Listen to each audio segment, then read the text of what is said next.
Hello everyone, this is Alex the Blue Man, and welcome back to another classic review. With Toy Story 4 coming out this Friday, I want to review the first three Toy Story movies, starting with the original. So this one was one of the first, and not the first, 3D animated film ever, and I remember owning the VHS copy of the movie, and recently I got the Blu-ray copy of the movie. It's safe to say that this movie is one of my most favorite animated movies of all time.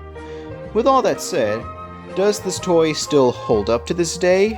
Let's figure it out. As with the previous videos, this one will contain some spoilers, so don't watch it if you haven't seen the movie yet.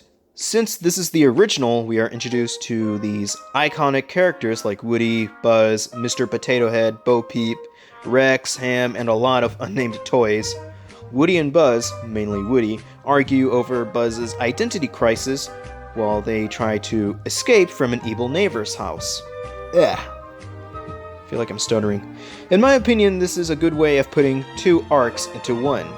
So it's very interesting. It's one of those cases of one character thinking he's something that he's not, and another character tries to convince him that he is another purpose.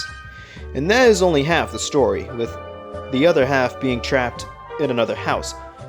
It's both an identity crisis and a race against time type movie because their owner is moving to another house. But it really works by how these were executed and played out. What also works are the two main characters being of two different genre backgrounds, Woody being of the Western genre and Buzz being of the space opera science fiction genre.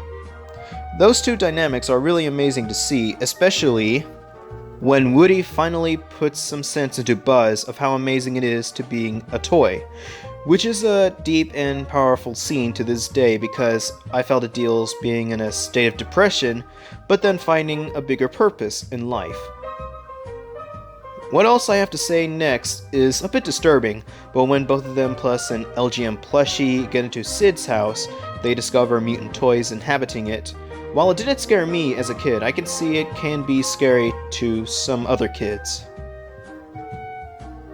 For the animation, for the most part it still holds up. For being the first 3D animated movie, it works more amazing for the toys themselves, especially with how they move as opposed to the human characters due to the limitations from back then. So that's understandable. For my favorite moments, like I said, I really like the Buzz depression moment, but I also enjoy the Strange Things montage where the toy's owner, named Andy, replaces cowboy merch with Buzz Lightyear merch, which makes Woody go into deep fear of being forgotten. And I will say, I actually felt what Woody felt. But I also love the truck scene where the two toys are quote-unquote falling with style. Now that is what I call a beautifully iconic moment. For the characters themselves, let's take a look at Woody.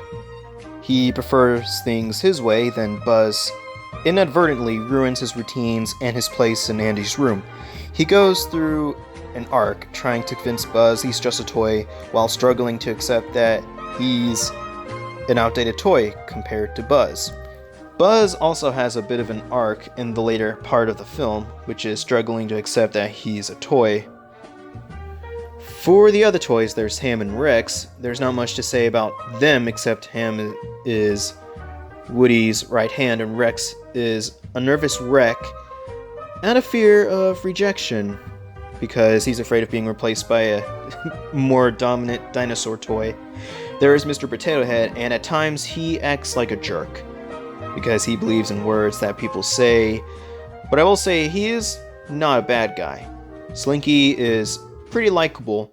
He's mostly another of Woody's right hand.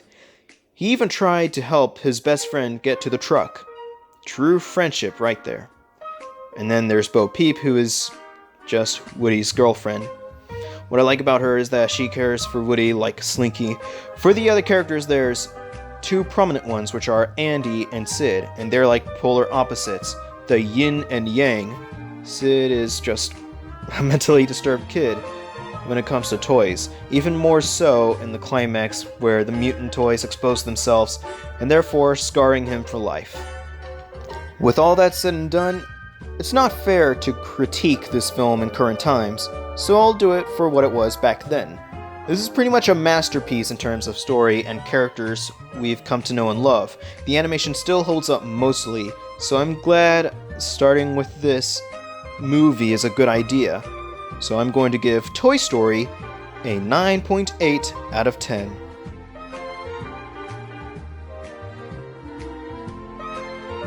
Join me next time as I tackle the next two movies, and also join me as I play through Resident Evil 2. Thank you, ladies and gentlemen, for watching. Don't forget to like this video, comment down your thoughts on this movie, and as usual, I hope you all have a great Blurific day.